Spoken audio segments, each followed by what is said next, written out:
When Maria Callas appeared on stage at the Rose Theatre at Jazz at Lincoln Center on Sunday night, she looked a little pale, a little spectral. This was understandable, perhaps. She has been dead since 1977. This Callas was a three-dimensional hologram, the latest in a series of musical visual resurrections that have included Tupac Shakur, Michael Jackson, and Ronnie James Dio. She shared the program, in fact, with Roy Orbison, who died in 1988. Arguably the greatest singer of the 20th century, Callas eerily, well, radiant in a white satiny gown and rich red stole, was recreated for the occasion, down to the minutest movements of her hands and the subtlest facial gestures. Her voice, in arias from Bizet's Carmen and Verdi's Macbeth, came from her own recordings, backed by a live orchestra at the Rose Theatre. We in the audience saw only about 30 minutes of what will eventually be an evening-length concert. The finished program, created by a division of the company Base Entertainment, begins an international tour this May in Tokyo. She sang Carmen's habanero with smoky dark sound, sultry phrasing and an alluringly understated seductiveness.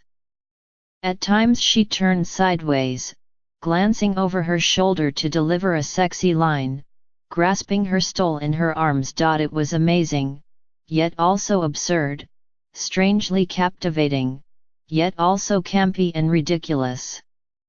And in a way, it made the most sense of any of the musical holograms produced so far. More than rock or hip-hop fans, and even more, you could say, than fans of instrumental classical music opera lovers dwell in the past. We are known for our obsessive devotion to dead divas and old recordings.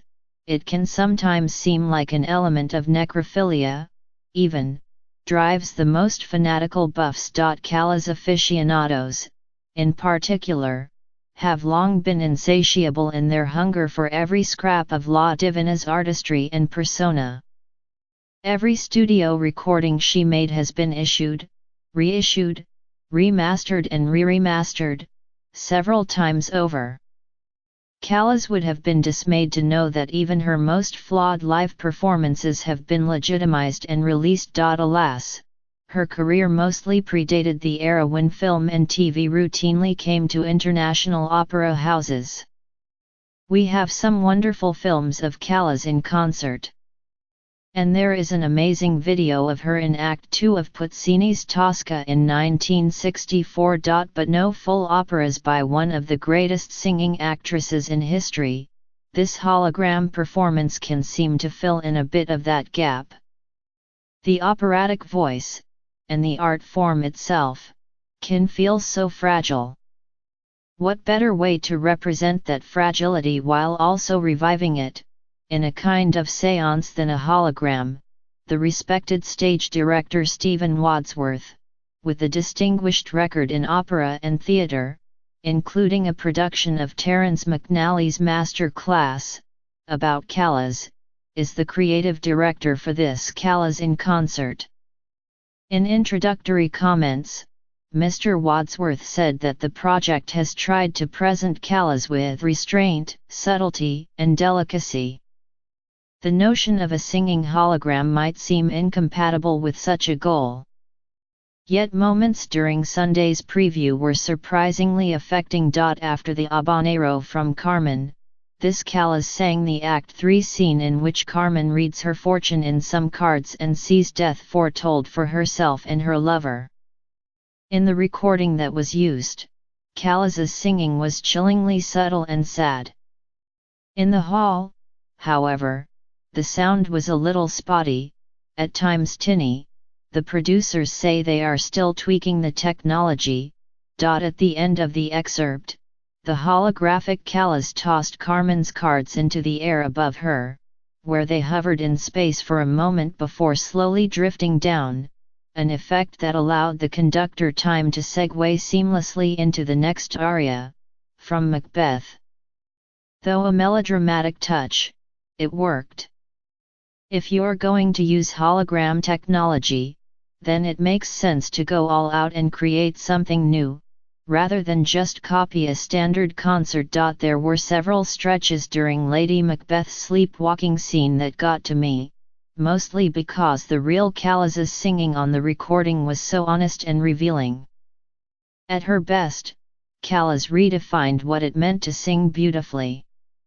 Her deeply emotional, sometimes delicate, sometimes frayed singing of the Verdi aria was the essence of truth, something that cut through all the holographic stage tricks. But what is the point of this spectacle? Who is the intended audience? Callas, a symbol of chic, remains an object of fascination extending even beyond opera fans. Perhaps the hologram will introduce some newcomers to her incredible artistry.